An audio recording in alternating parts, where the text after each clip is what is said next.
Hi friends, நம்ம வீட்டில் இருக்க செப்பு பாத்திரம், செப்பு தவளைலாம் வந்து தேய்க்கிறதுக்கு ரொம்பவே கஷ்டமாக இருக்கும். அண்ட் தென் தேய்ச்சாலும் வந்து கருத்து போயிடும் உடனே.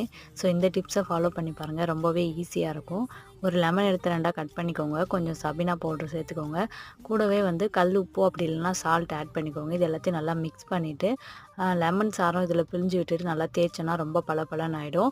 அப்படி லெமன் இல்லைன்னா இது கூட புளி இருக்கு இல்லையா, புளி கொஞ்சம் சேர்த்துட்டு கொஞ்சம் தண்ணி விட்டு நல்லா மிக்ஸ் பண்ணிவிட்டு குழச்சி நல்லா தேய்ச்சிங்கன்னா ரொம்பவே சூப்பராகிடும். அழுத்தி தேய்க்கணும்னு இல்லை, லைட்டாக தேய்ச்சாவே போதும், பளபளன்னு மாறிடும்.